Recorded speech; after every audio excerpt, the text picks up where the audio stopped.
I want to tell you something about best friends. Before I tell you this story, a best friend is the person who knows your email password because you asked them to check something for you once, years ago, and you never changed it because why would you? She's your best friend. A best friend is the person who knows your social security number because she helped you fill out an apartment application when your printer was broken. A best friend is the person who has a key to your house, who knows your mother's maiden name, who knows the name of your first pet, who knows every answer to every security question any bank or institution has ever asked you. Because you have told her everything over years in the easy and unguarded way that you tell things to the person you trust most in the world. A best friend, it turns out, is also the person most perfectly positioned to destroy you.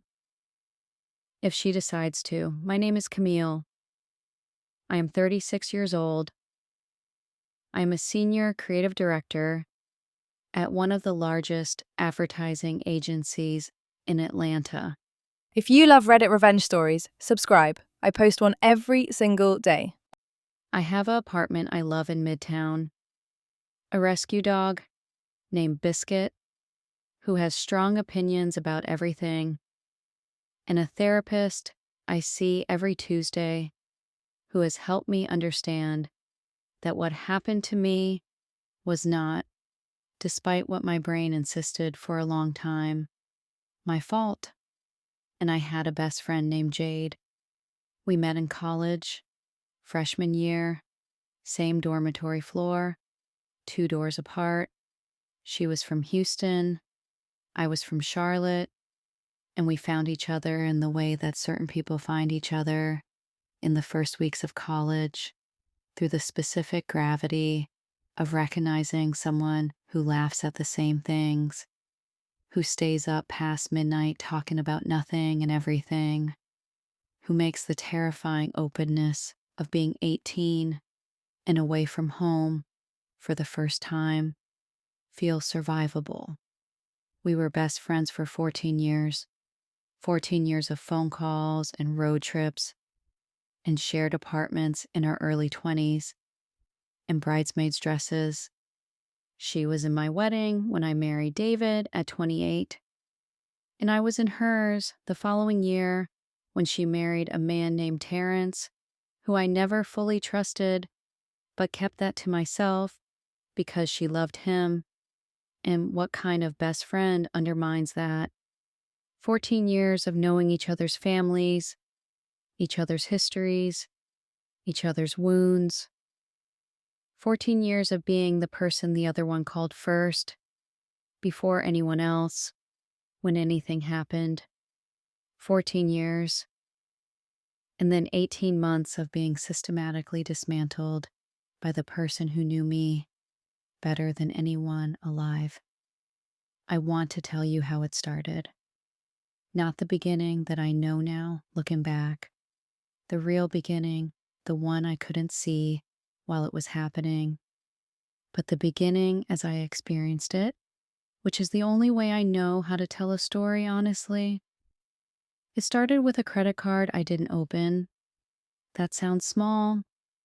In the context of what came later, it sounds almost comically small. A single credit card, the kind of piece of mail that arrives in an envelope you almost throw away without opening because you assume it's junk. Except I don't open credit cards I didn't apply for. So when a Visa card arrived at my apartment addressed to me from a bank I had never used, I called the bank to report it. The woman on the phone was professional and efficient. She pulled up the account. She told me it had been open 3 weeks prior. She told me the application had been submitted online with my name, my social security number, my date of birth, my mother's maiden name, my current address. All correct. All mine. I didn't open this account, I said. A pause. Do you want to file a fraud report? Yes, I said, I do. I hung up and I sat with it for a moment. Identity theft, I thought. Someone had gotten my information somehow. It happened to people. It was a hassle, but it was manageable. I would file the report, freeze my credit, change my passwords, do all the things you're supposed to do. I called Jade because she was who I always called, and I told her what had happened, and she said all the right things. That's awful. Are you okay? Do you need help navigating the process? I've heard you should contact all three credit bureaus immediately. She sent me a link to a guide on what to do after identity theft. She was helpful and warm and exactly the best friend she had always been. I did not know in that moment that I was calling the person who had opened the card. I did not know that she was sitting on the other end of the phone, listening to me describe discovering what she had done and performing concern with the same fluency she had performed friendship for 14 years. I did not know any of that for another 4 months. Here is what I knew about Jade and her professional life. As of that October, when the credit card arrived, she worked in marketing. She had always worked in marketing. We had gone into adjacent fields, almost by accident, both drawn to the creative side of business, both ending up in Atlanta after a brief post-college detour through other cities. She was good at her job. She was charming and visually creative and had a particular skill for presenting ideas to clients in a way that made them feel the idea had been theirs all along. What she was not, despite being good at her job, was exceptional at it. Not in the way that and I say this not with arrogance, but with the plain accuracy of someone who has spent 15 years earning a specific professional reputation, had become exceptional.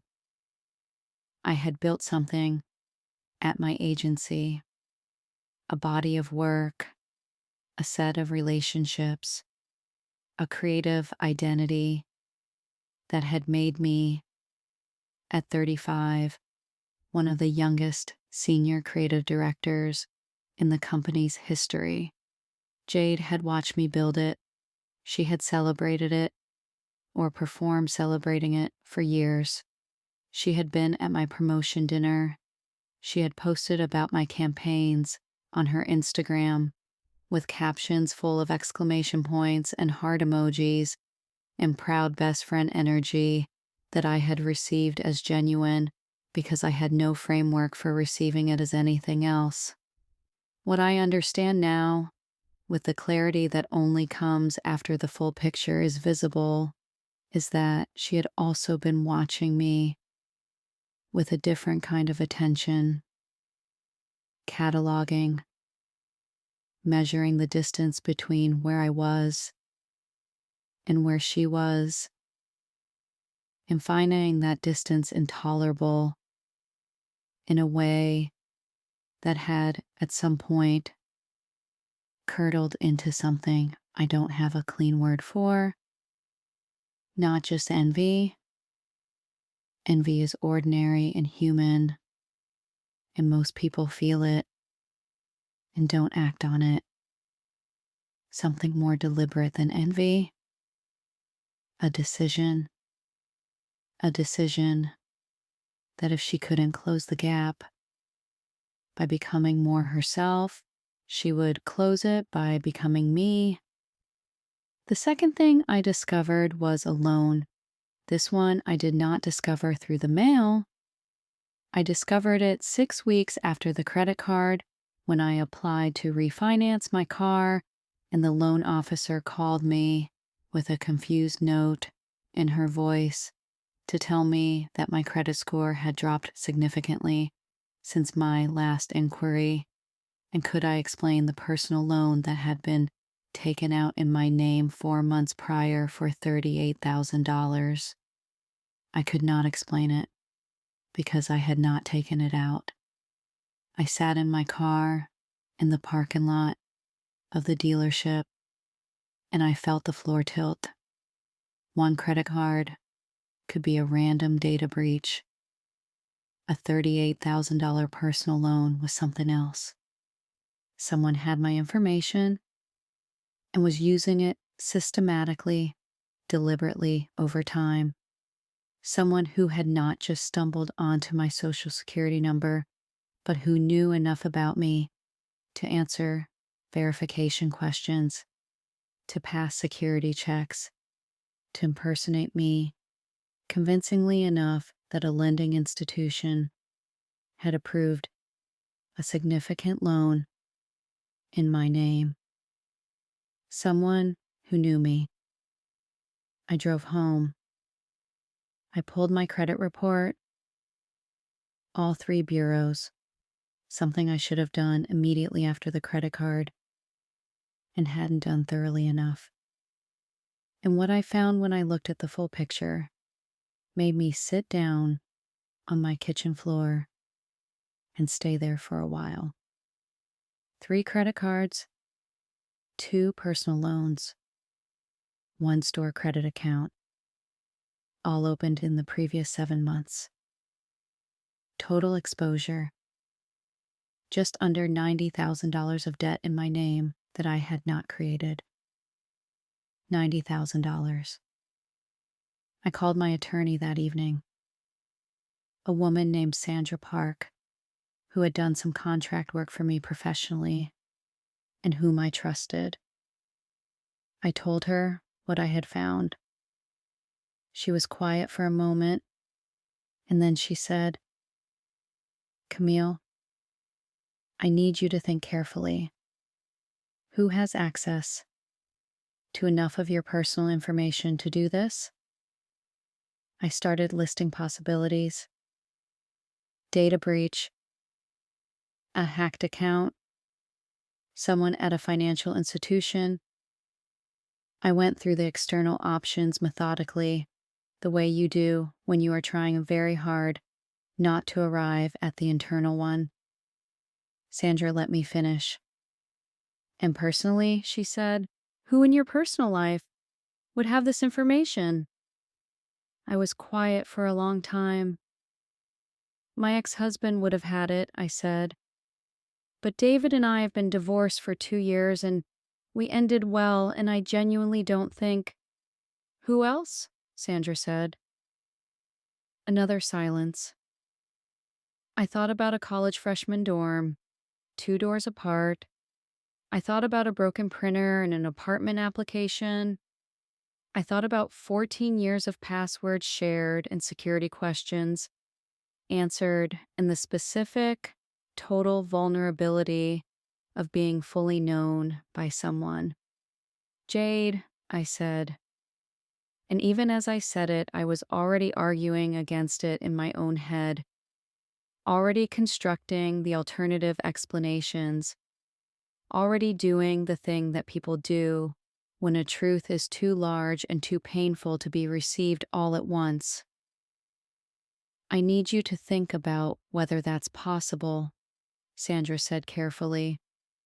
"Not whether it feels possible, whether it's actually possible." I thought about it. I thought about everything she knew, every piece of information that would be required to do what had been done to me, and whether she had it. She had all of it, every single piece. "It's possible," I said. My voice came out, strange and flat, the voice of someone speaking from a very long distance away. "Okay," Sandra said, "then that's where we start.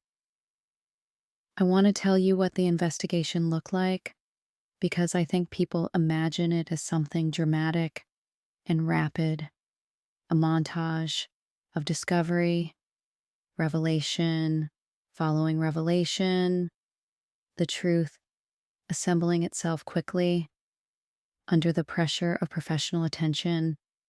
It was not like that. It was slow, it was methodical, it was conducted partly by Sandra, partly by A private investigator Sandra recommended, named Howard, and partly by me, sitting at my kitchen table in the evenings after work, going through 7 years of financial records and digital history with the focus, nauseated attention of someone who is looking for something they are not sure they want to find. What we found, piece by piece, over 6 weeks, was a pattern so deliberate and so sustained that when I finally saw it laid out in full, a timeline Howard prepared, events in one column, corresponding actions in another, I had to read it 3 times before I could hold it as real. It had started, as best as we could reconstruct, approximately 14 months before the credit card arrived. 14 months before I discovered anything Jade had begun. The first thing she had done was access my email, not hack it. She had the password. I'd given it to her 3 years earlier when I had asked her to forward me a document while I was traveling and couldn't access my account easily on my phone. I'd given her the password, and then, because she was my best friend and I trusted her completely, I had never changed it. She had been in my email for 14 months. From my email, she had reset passwords on financial accounts. From those accounts, she had gathered additional personal information, account numbers, routing numbers, statements that contained data she could use to verify my identity elsewhere. From those verifications, she had opened the credit cards, the loans, the store account. Systematically, patiently, over more than a year, using access I had given her freely, building a financial infrastructure of debt in my name that I was legally responsible for and had no knowledge of. But the financial destruction, as devastating as it was only half of what she had done. The other half was something I had not yet discovered when Howard laid out his timeline, something that, when I found out about it, changed the nature of what this was from financial crime to something more personal and more targeted than I had words for. My agency had been approached about 8 months prior by a major national retail client, a brand I will not name, but that represents the kind of account that changes a creative department's trajectory.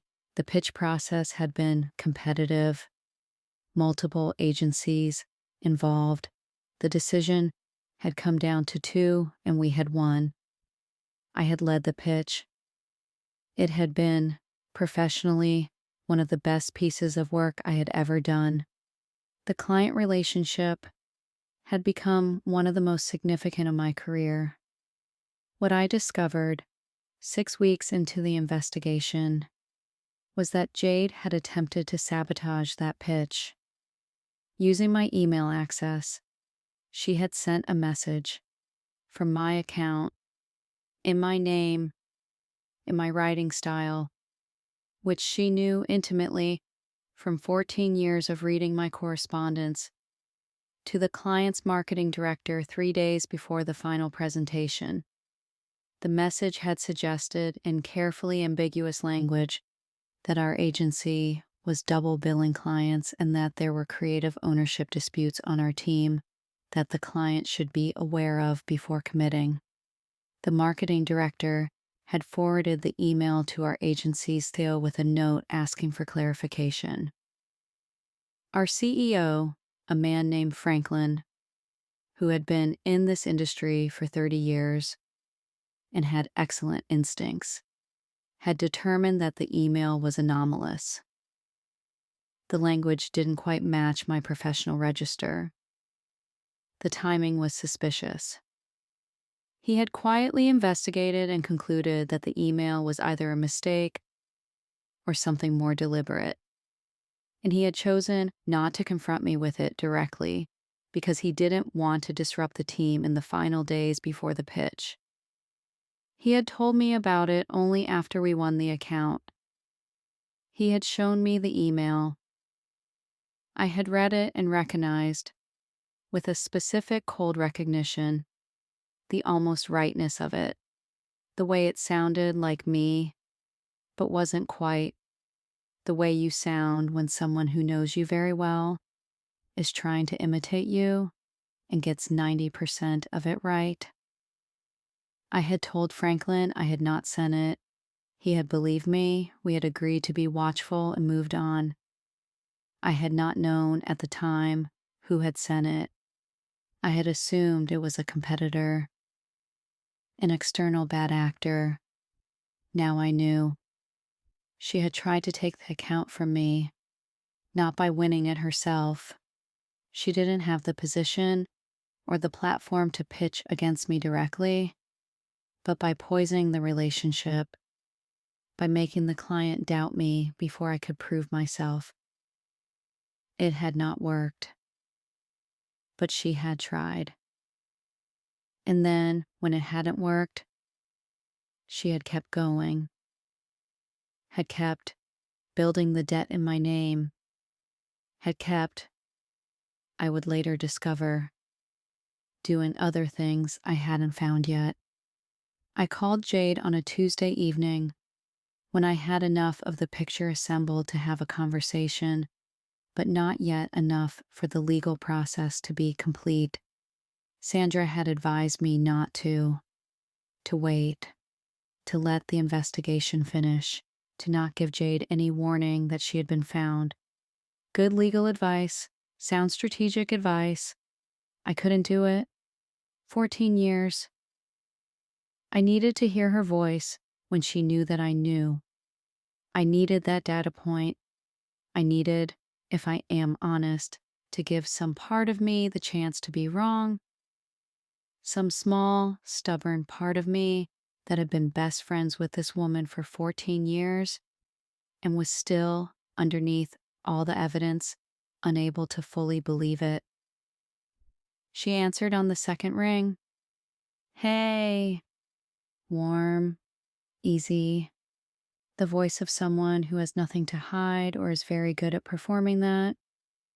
I was just thinking about you. Are you coming to Keisha's thing on Saturday? No, I said. I need to talk to you about something. A fractional pause, so brief that if I hadn't been listening for it, I would have missed it. Of course, she said. What's up? I've been doing some investigation, I said, into the identity theft situation. You remember I told you about it a few months ago? Right, yeah. Did you find out who it was? And there it was. Not did you figure it out. Not what did you find. Did you find out who it was, already at a distance from it, already placing herself as a bystander to someone else's story? I think so, I said. Silence. Camille, she started. Don't, I said. Please don't perform for me right now. I've been watching performances for 14 years and I am so tired. The silence this time was different. Longer. The silence of someone deciding something. How much do you know? She said finally. And her voice had changed. Gone quiet and careful, in a way I had never heard from her in 14 years of knowing her. The warmth was gone. Just two people, on the phone, in the reality of what had happened between them. Enough, I said. Another silence. I'm sorry, she said. And I want to tell you what I felt when she said that because I think it matters and I think it's complicated and I think the complicated version is the true one. I felt relief, the specific, exhausting relief of a confirmation you needed, even though you dreaded it. I felt grief, the deep particular grief of a 14-year friendship being definitively over in a way that could never be undone. I felt anger, the cold, organized kind that I had come to recognize as my body's way of converting pain into direction.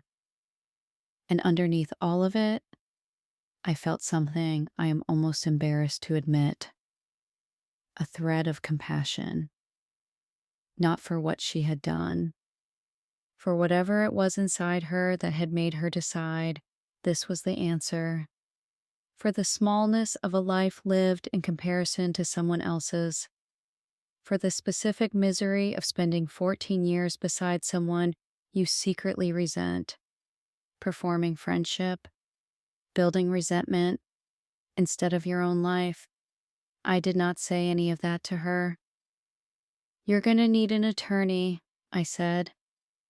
"A good one." And I hung up. What she had done to my professional reputation was in some ways more damaging than what she had done to my finances. The finances had a legal remedy. The reputation was more complicated.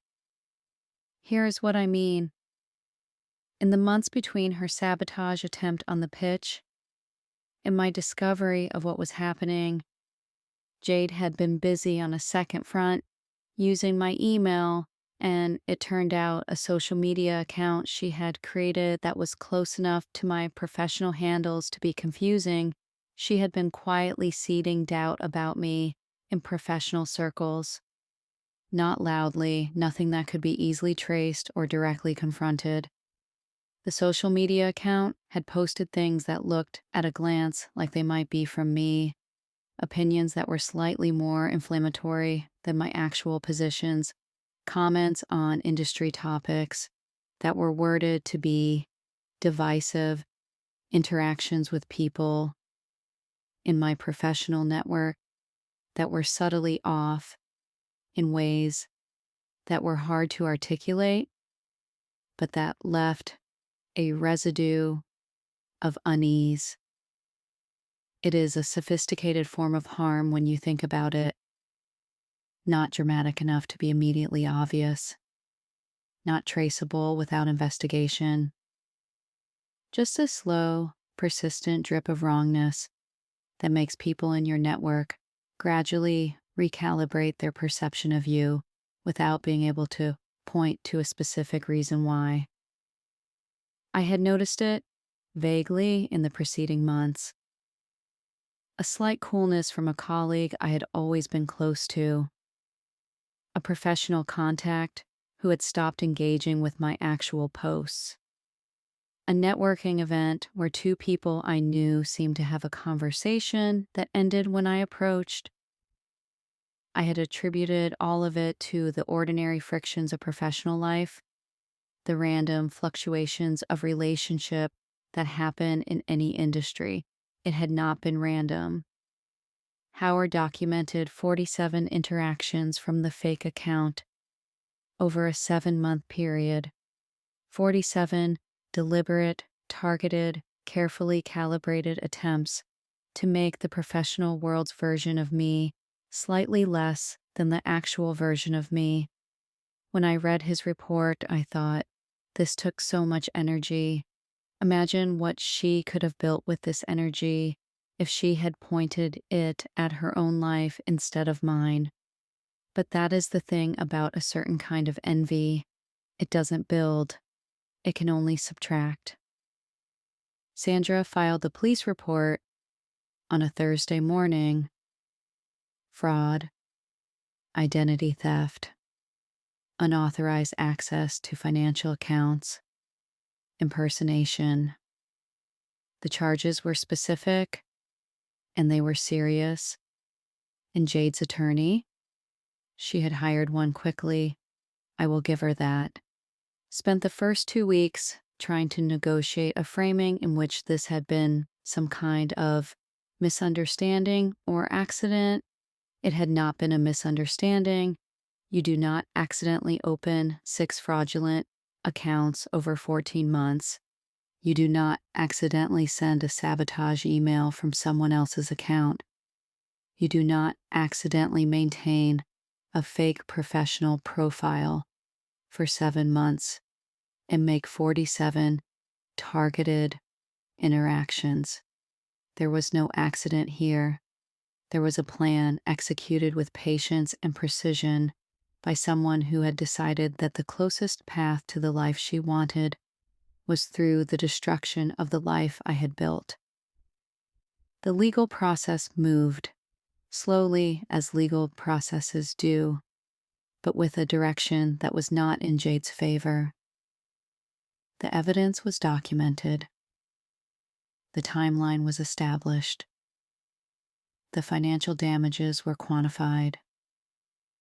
$90,000 in fraudulent debt, plus the documented professional impact of the reputation damage campaign, plus legal fees, plus the ongoing credit remediation process that had consumed enormous time and energy. But while the legal process moved, something else was happening. Something I had decided to do. Something Sandra had advised against, and that I had decided to do anyway.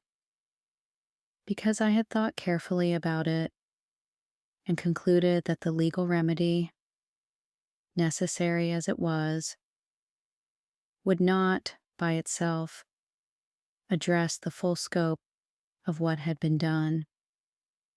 The legal process would make Jade face consequences. What I was planning would make the world understand what those consequences were for and why, and what it looks like when someone spends 14 years pretending to be your friend while building the tools of your destruction. I had been quiet for 4 months while the investigation ran. I had watched her continue posting on her real social media as though nothing had happened. Vacation photos, professional updates, the ordinary performance of a life being lived without accountability.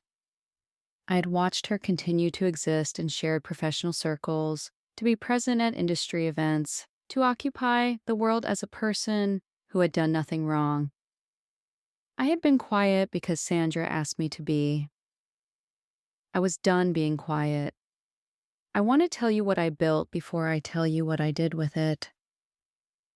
In the 4 months of the investigation, I had assembled something. Not just evidence. Sandra had the evidence. I had assembled a story, a complete, documented, chronological account of what had happened, from the first credit card, to the fake social media account, to the sabotage email, to the full financial picture. I had written it myself, in my own voice, with the precision of someone who has spent 15 years crafting narratives professionally and who had, for once, the most important story she would ever tell. I'd also assembled something else, a network. I want to be honest about this part, because it required some things of me that I am not entirely comfortable with, but that I believe were right. In the 4 months of investigation, I had quietly, carefully, without announcing what I was doing, reconnected with every person in my professional network who had seemed to drift, every colleague who had gone cool, every contact who had stopped engaging. I had reached out, not to explain, not yet, just to reconnect, to reestablish presence, to remind people who I actually was. Most of them had responded warmly. The coolness, it turned out, had been surface level.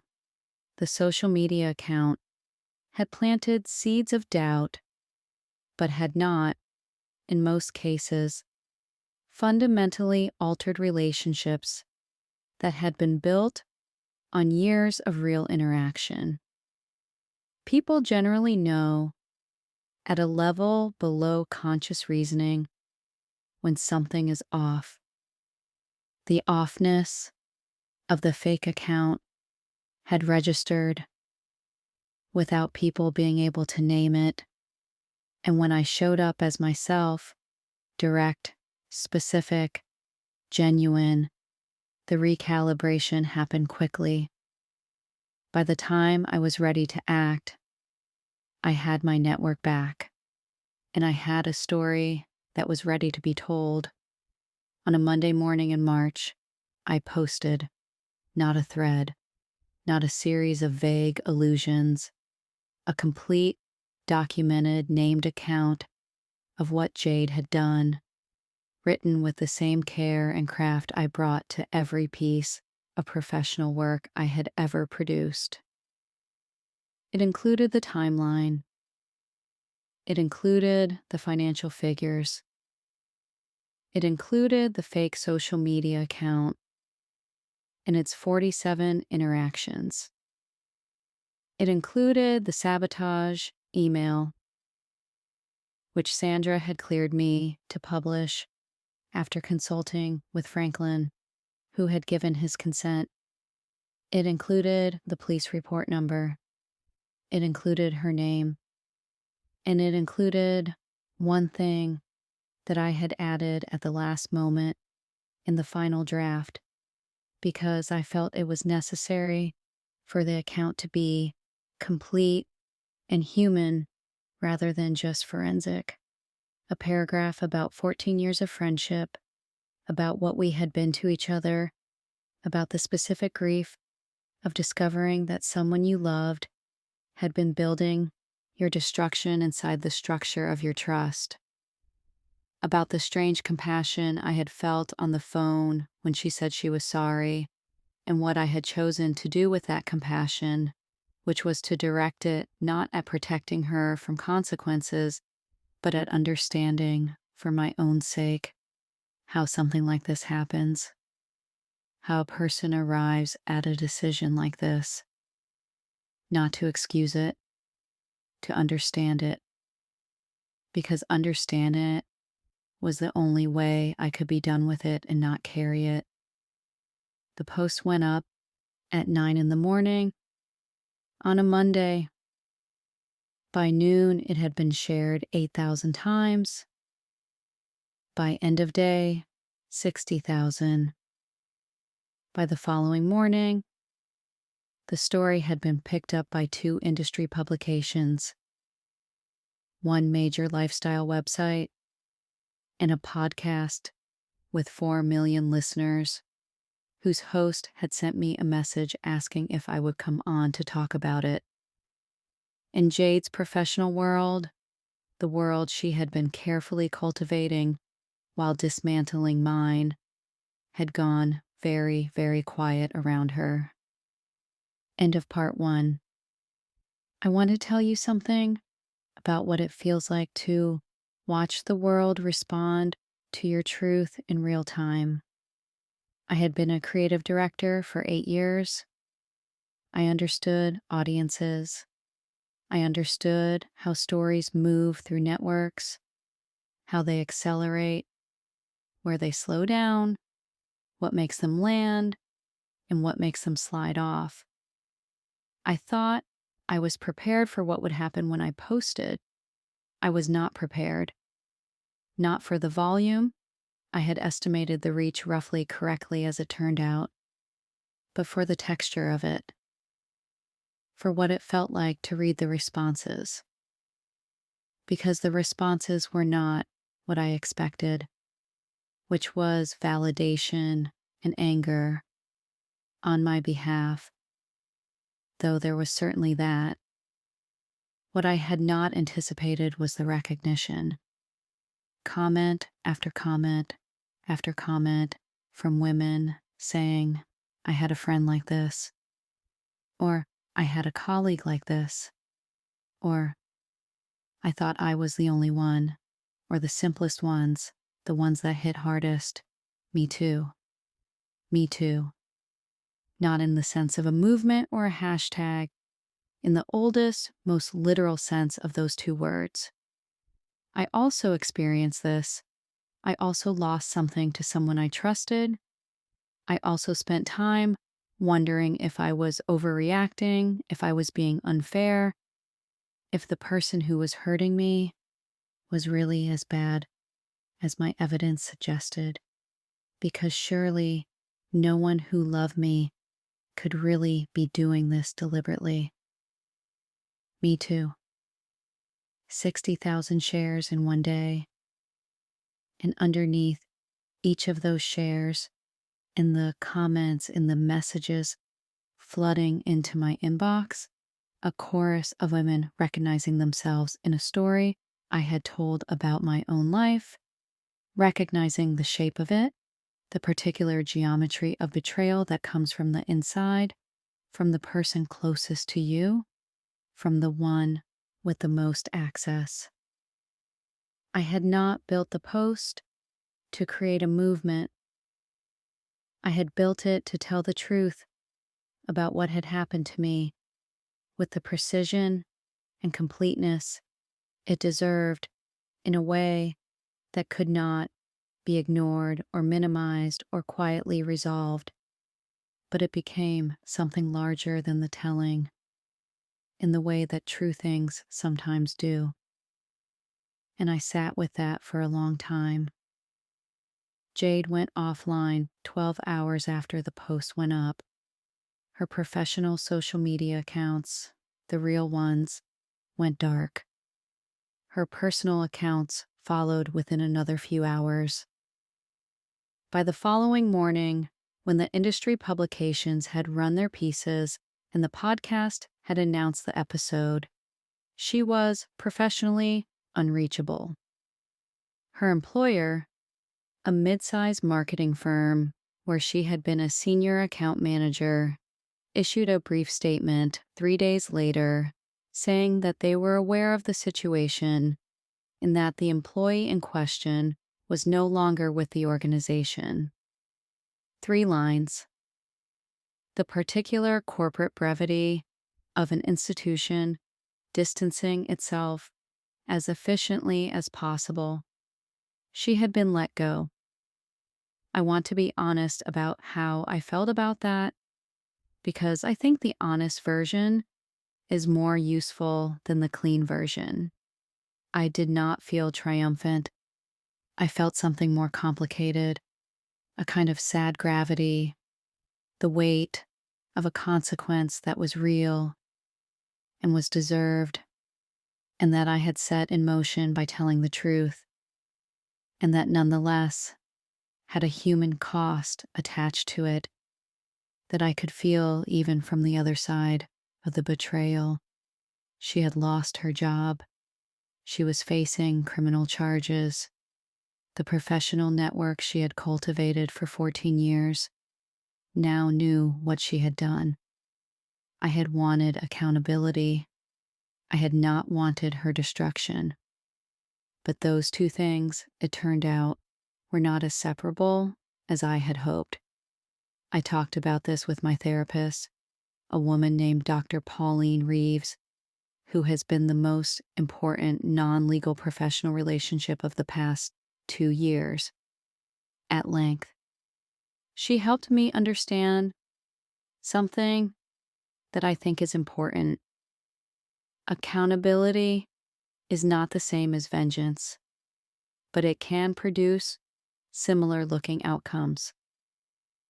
The difference is in the intention and in the ongoing orientation. Am I continuing to add to her consequences beyond what the situation requires? No. Am I finding satisfaction in her suffering as an ongoing thing? No. Did I tell the truth about what happened with the intention of protecting myself and others? And did that truth produce consequences for someone who had earned them? Yes. Those are different things. I return to that distinction often. The criminal case resolved 8 months after the police report was filed. Jade pleaded guilty to identity theft and fraud charges.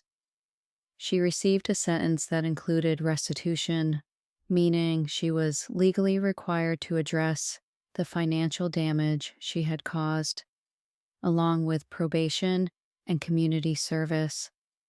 The restitution process was slow and partial, and I will not pretend that the full financial impact was remediated quickly or completely, because it wasn't. Credit damage takes time to repair, regardless of the legal outcome.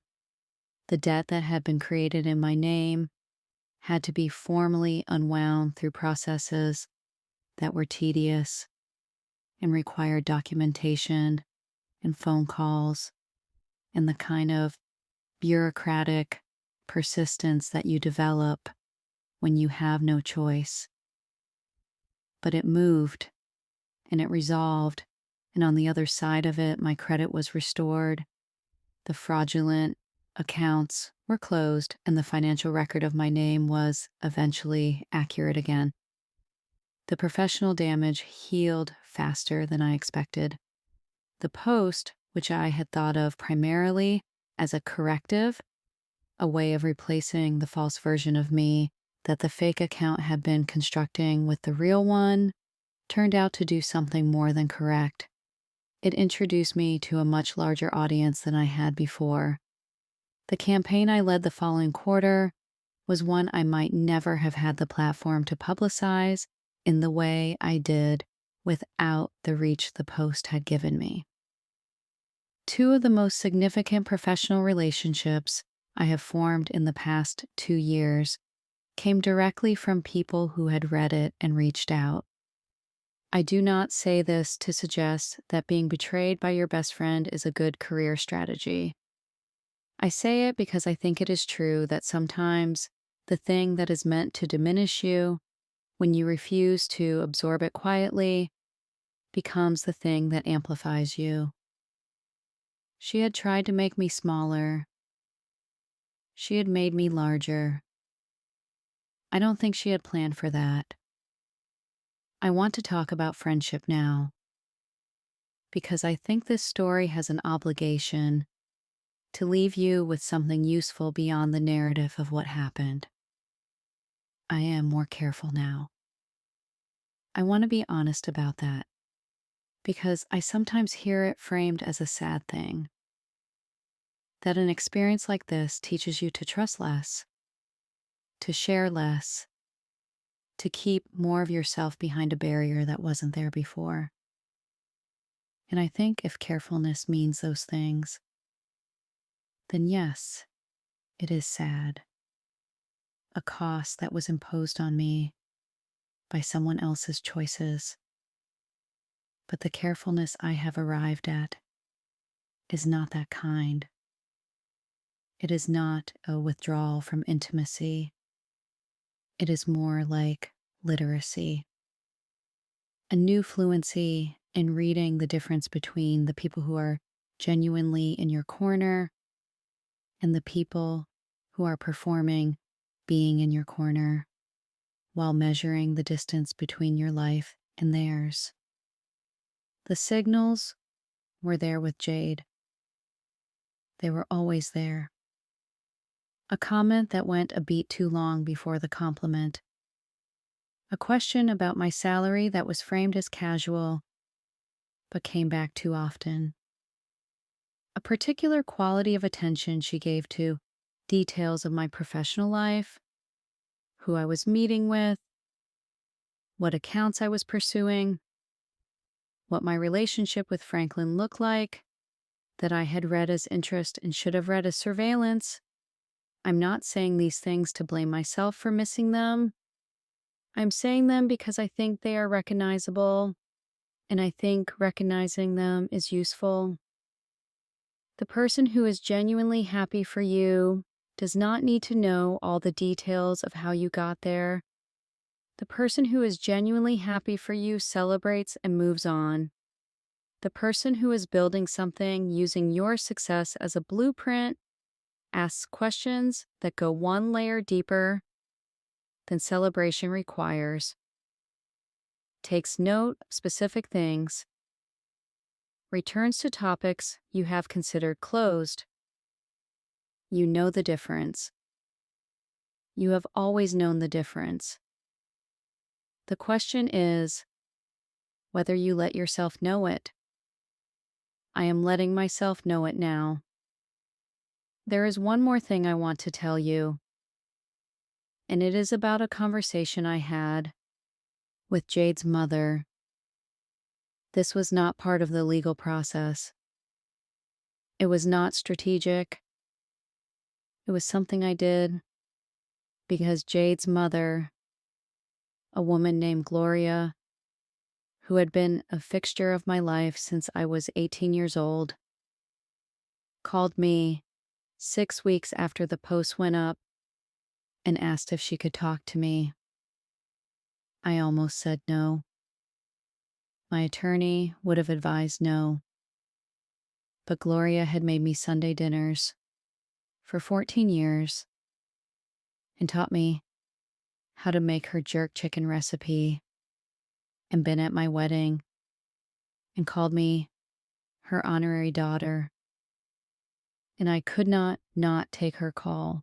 She did not defend what Jade had done. I want to be clear about that because I think it matters.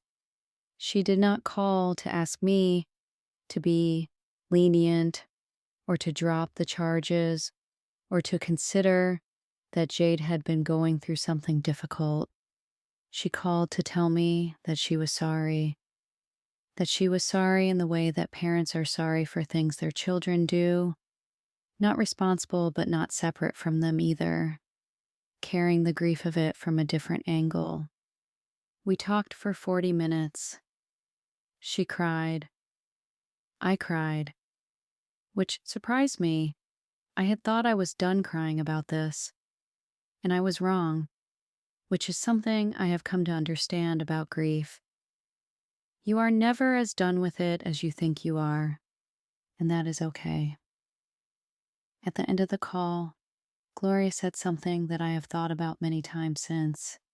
She said, Jade has always wanted to be you from the beginning.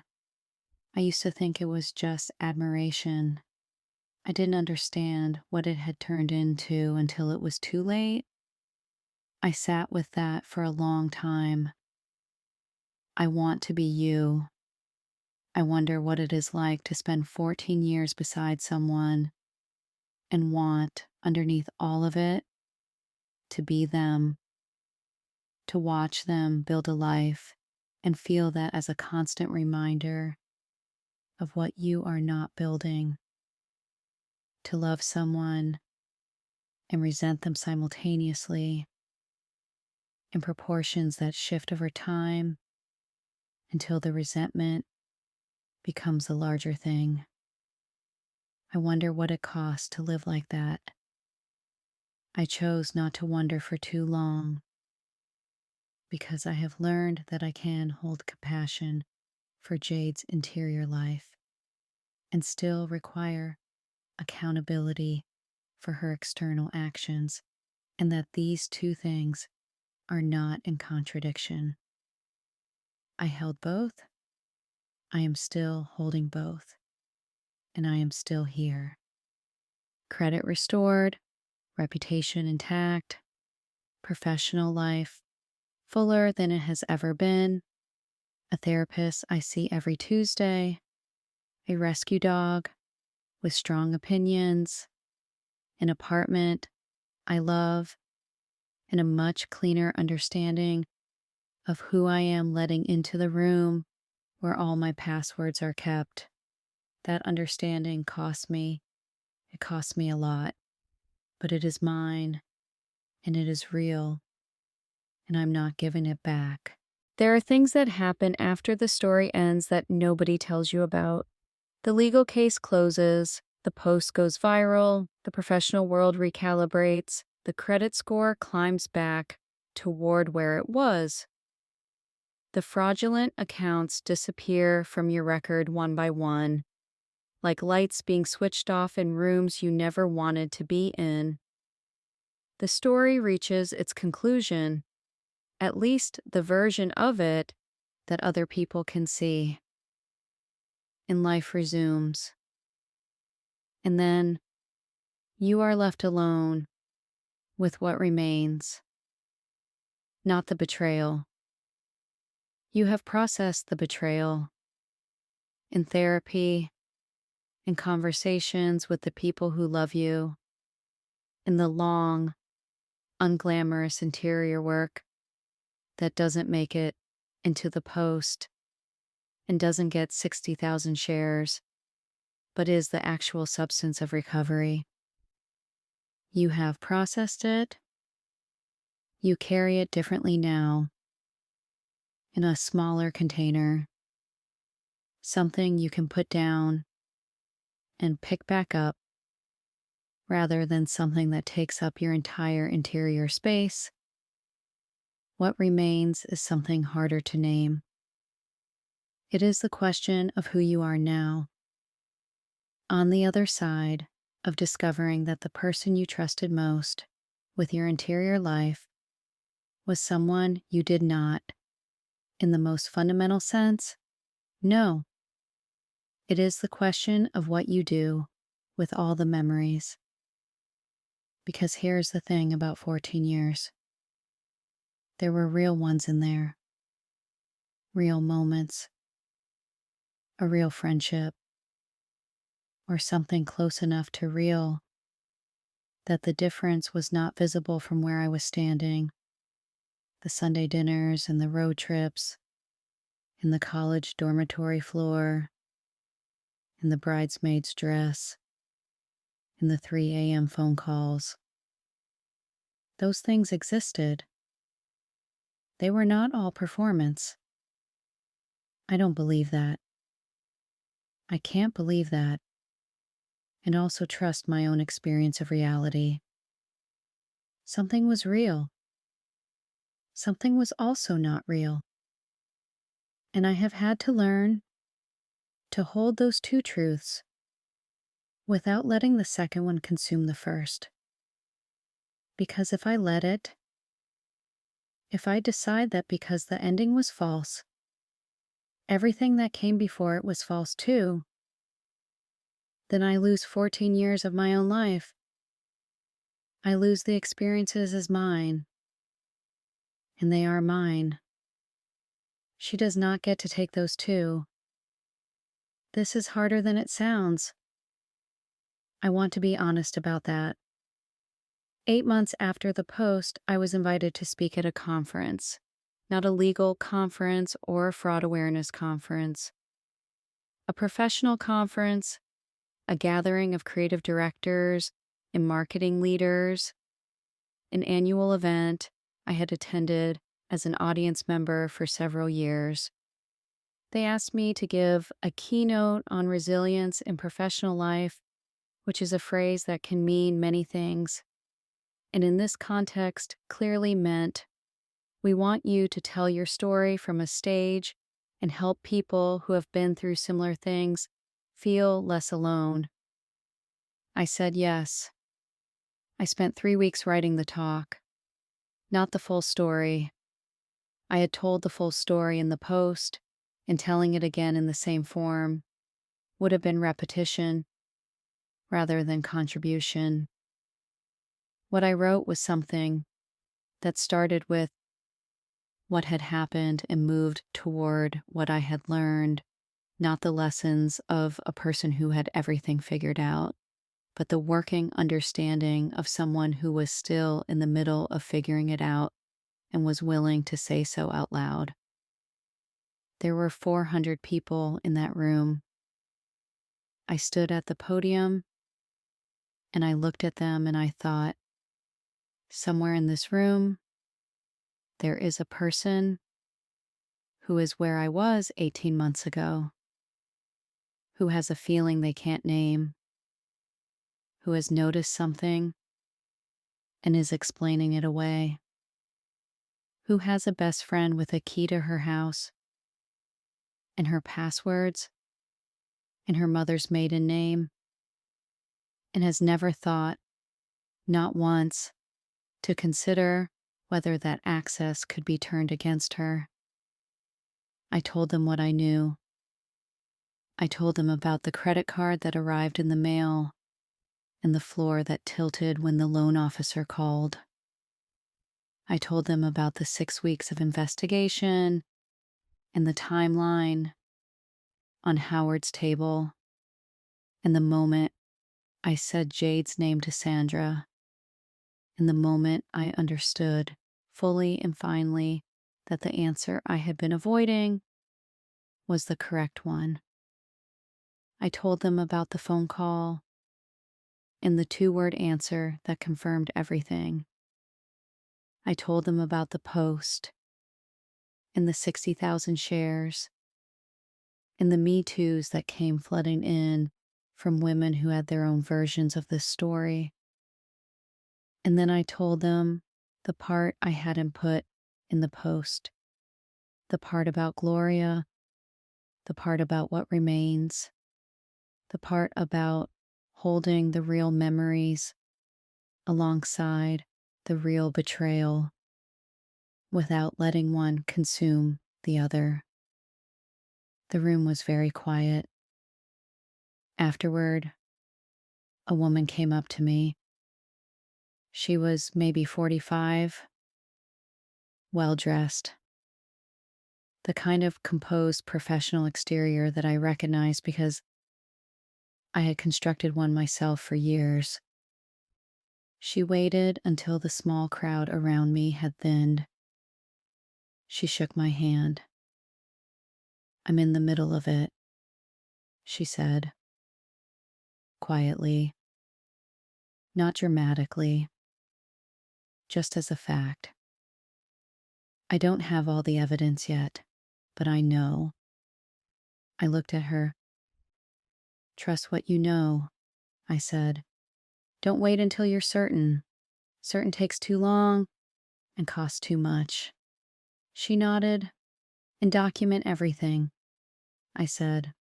"Starting today, whatever you have, wherever it is, write it down." She nodded again. "Thank you," she said, and walked away. I don't know her name. I don't know what happened in her situation, but I think about her sometimes, about whether she trusted what she knew, whether she started documenting, whether she got out of it with less damage than I did because she moved earlier. I hope she did.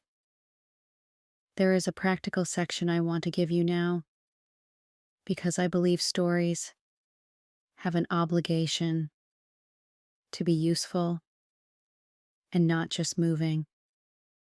What I know about protecting yourself, not from paranoia, not from distrust, but from the specific vulnerability that comes from being close to another person, is this: your passwords are yours.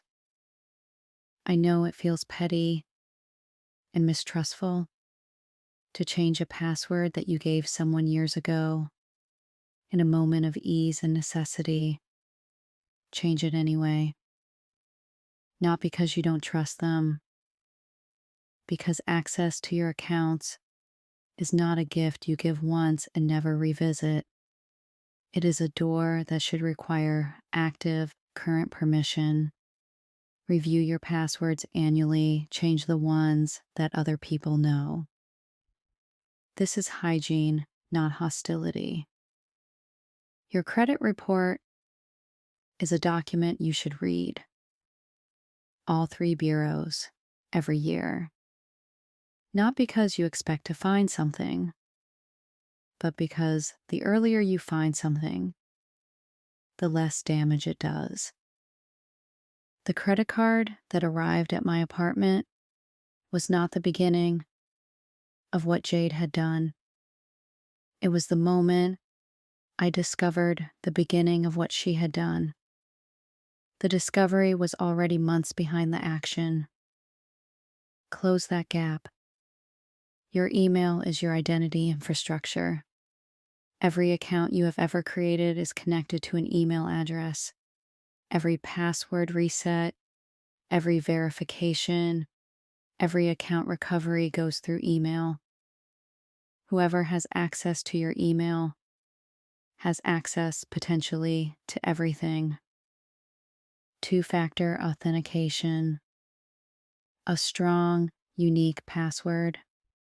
And no, your best friend does not need to know it. Nobody needs to know it. Send yourself the document another way. Your professional reputation is an asset with a public dimension. Monitor it, not obsessively, but regularly. Set up a Google alert for your own name. Check what comes up when someone searches you. The fake social media account that Jade created existed for 7 months before I found it. 7 months of 47 interactions that I could have caught and addressed in the first week if I had been monitoring my own presence. I was not monitoring because it had not occurred to me to need to. It occurs to me now. The person with the most access to your life is the person with the greatest potential to harm it. This is not a reason to close yourself off from intimacy. It is a reason to be conscious of what access you give, to whom, and why. Ask yourself periodically, if this relationship ended badly, what would this person be able to do with what they know? Not to create fear, just to create awareness. The answer should inform what you share. I want to tell you about the work I did to rebuild, not the professional rebuild. That happened faster than expected for reasons I described, and is its own kind of story. I mean, the interior rebuild, the project of becoming, again, a person who trusts herself. Because what identity theft does, beyond the financial and reputational damage, is it destabilizes your trust in your own judgment. You trusted someone, your judgment was wrong. How do you go back to trusting your judgment? Dr. Reeves helped me understand something important about this. The betrayal did not mean my judgment was wrong. It meant I was operating on incomplete information. Jade had worked very hard for a very long time to make sure I had incomplete information. My judgment, operating on the information available to it, was completely reasonable. The failure was not in my judgment. It was in the information I was given access to, which was controlled by the person who had the most to lose from my judgment being accurate. That reframe matters. It is not just a kindness to myself, it is accurate. I also did something more specific. I rebuilt my trust in myself by making and keeping small commitments to myself over time. This sounds simple. It is not simple, and I think it is underrated as a recovery practice. When your interior world has been violated, when someone has been inside your private communications, has impersonated you, has acted as you in the world without your knowledge, there is a specific kind of self-estrangement that sets in. A slight disconnection between who you experience yourself as being and who you worry you might actually be. If someone who knew you this well decided you were worth dismantling, making and keeping small commitments to yourself is a way of restoring that connection. I said I would run 3 times a week, and I ran 3 times a week. I said I would read before bed instead of scrolling, and I read before bed. I said I would call my mother every Sunday, and I called my mother every Sunday. Small things, unremarkable things, but each one a piece of evidence that I was who I said I was, that I could trust myself to do what I said I would do, that the person making decisions in my life was reliable, It took about 8 months before I felt like myself again, not the self I was before. I don't think that exact self comes back, and I'm not sure I want it to. The self I was before had a certain kind of openness that was genuine and valuable, and also, in the wrong hands, exploitable. The self I am now has a different configuration. Still open, still capable of trust and intimacy, and the particular warmth of being fully known by someone, but with a layer of clear eyed awareness underneath the openness that was not there before. I think of it as the difference between being soft and being supple. Soft bends and does not spring back. Supple bends and does. I am supple now. I want to close by saying something about Jade that I have been circling for a while and that I think I am ready to say directly. I do not know where she is. After the criminal case closed and the restitution process began, she moved out of Atlanta, I believe, though I have not confirmed this and have not tried to. She has not attempted to contact me.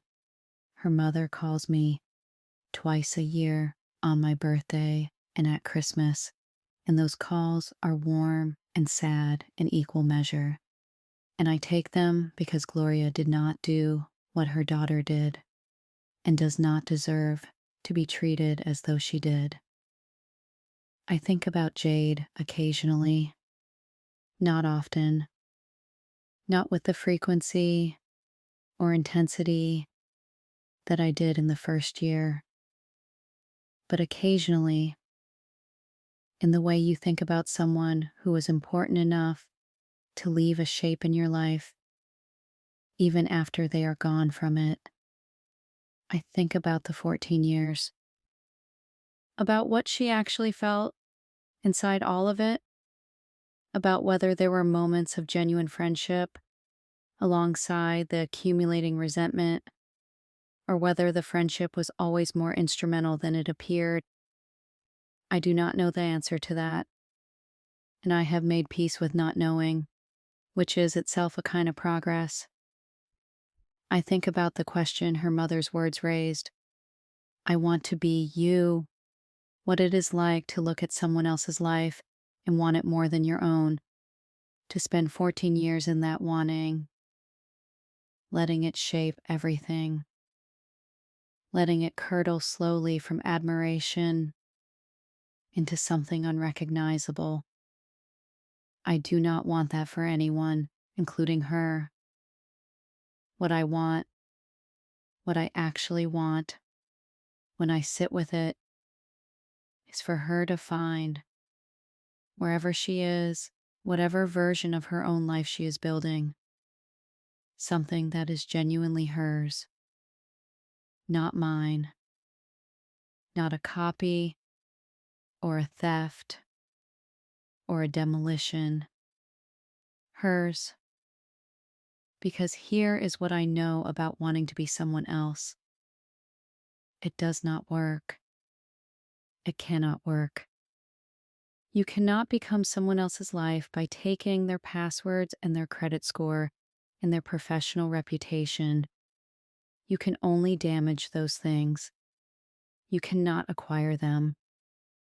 The life you want does not transfer. It has to be built slowly from inside your own skin with your own materials. She knew me for 14 years, and she did not understand that. I hope she understands it now. I hope she is building something. I hope in whatever city she is in, she has stopped measuring the distance between her life and someone else's and started measuring the distance between who she is and who she wants to become. That is the only measurement that produces anything worth having. That is what I know that is the whole story. And if any part of it is yours too, if you recognize yourself somewhere in these 2 hours, if there is a name that came to mind while you were listening, if there is a password you gave someone years ago that you have never changed, if there is a credit report you have never pulled, if there is a feeling you have been explaining away, I want you to do one thing today before you close this video and go back to your life. Trust what you know. That is all. That is enough. Trust what you know. Thank you for being here for both parts of this story. If it meant something to you, share it with someone who might need to hear it. Subscribe so you don't miss the next one.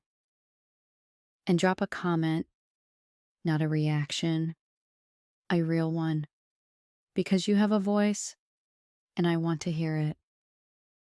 You are not alone in this. You never were. And a part two. I have been asked since the post went viral whether I regret telling the story publicly. It is a question that deserves a real answer, and not the reflexive one, which would be, no, of course not. Look at how many people it reached and how much it mattered. That answer is true, but it is not complete. The complete answer requires me to sit with the parts that were harder. Telling the story publicly meant that people I had never met knew the most painful chapter of my life.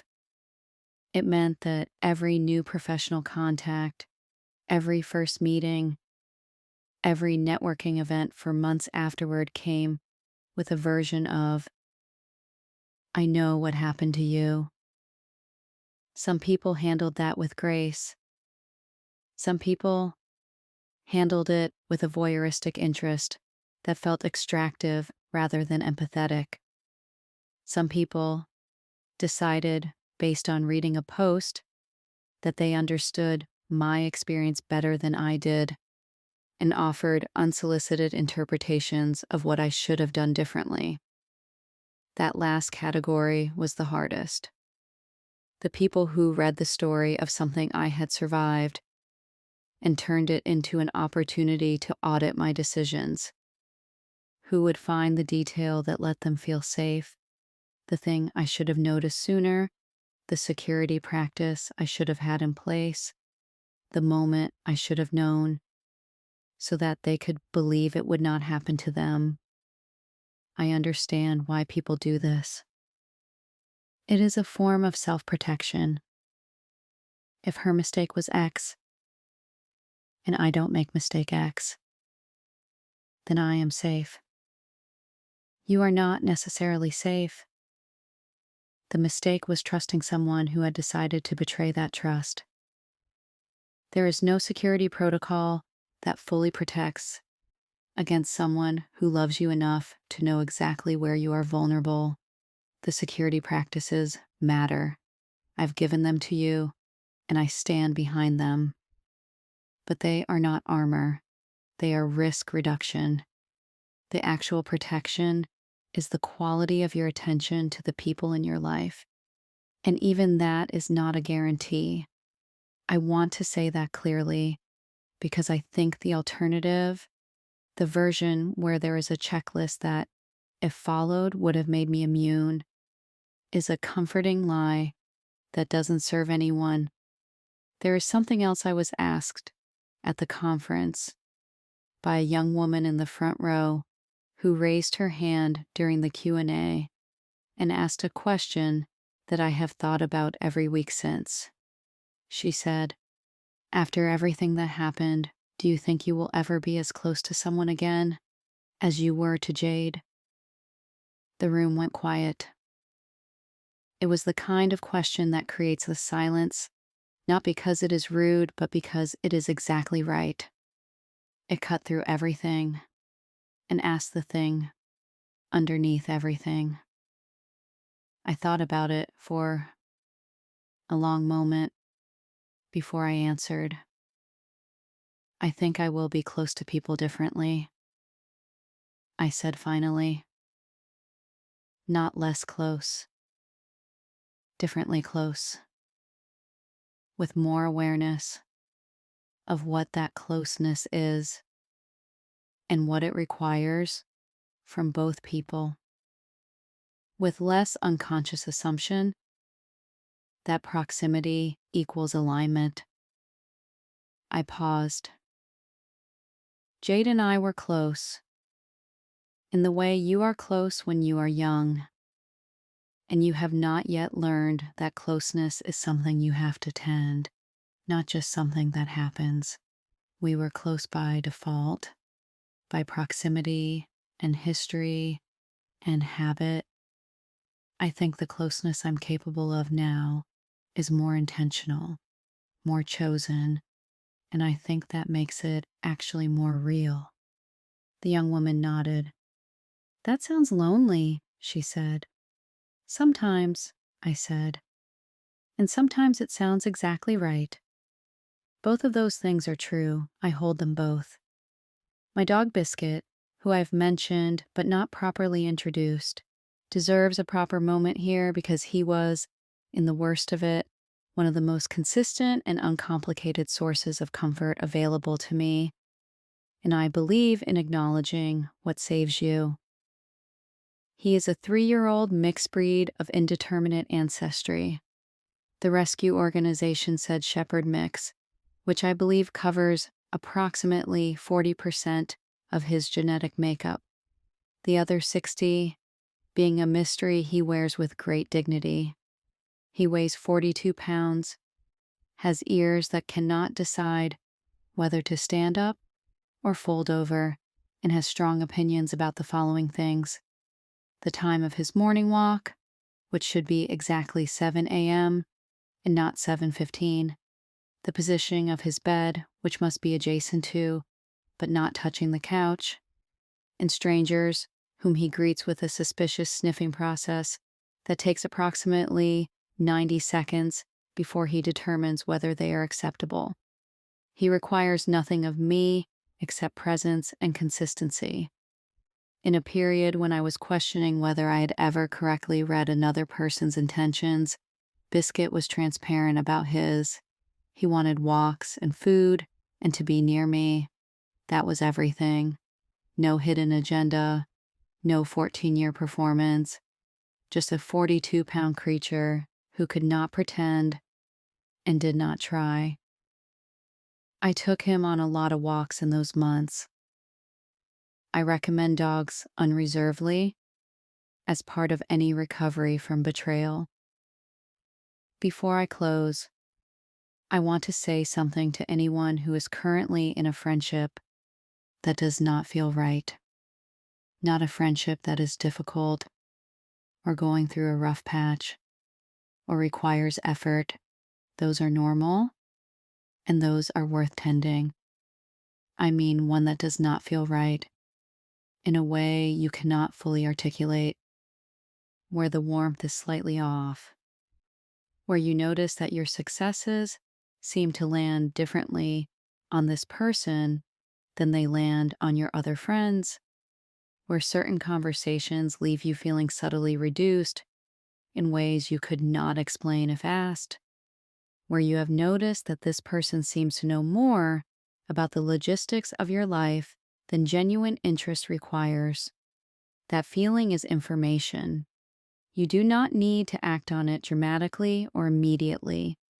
You do not need to end the friendship tonight, or confront anyone, or make any irreversible decisions.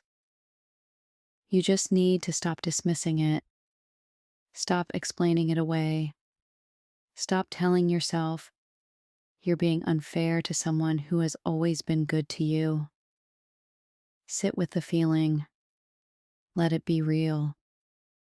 Write down what you have noticed specifically and read it back to yourself and see if it still sounds like nothing.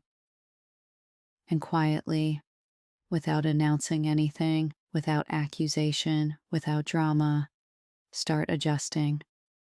Update the passwords, pull the credit report, remove access that does not need to be there, not because you have decided anything, just because your access infrastructure should be current, and current means reviewed.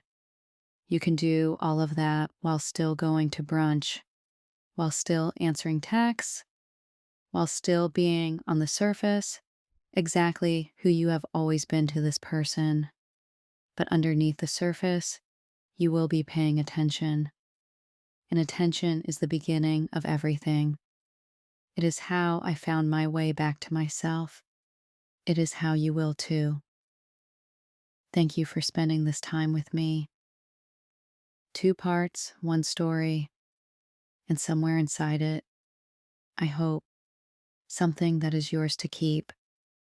Take care of your passwords, pull your credit report, trust what you know, and be the kind of friend you deserve to have. That last one matters most. I'll see you in the next story.